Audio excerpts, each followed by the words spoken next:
многу често се импровизира поради недостиг на средства. Значи, се импровизира со неосмислени реформи, се импровизира, значи, со несоодветни учебници. Значи, наназад со години се импровизира, буквално.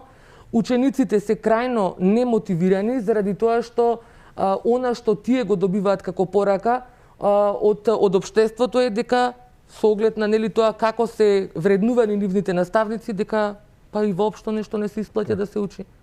Има многу други порентабилни работи и тогаш не станува збор, значи тие ги врзуваат многу убаво фактите таму каде што им е интересно, но суштината во што е?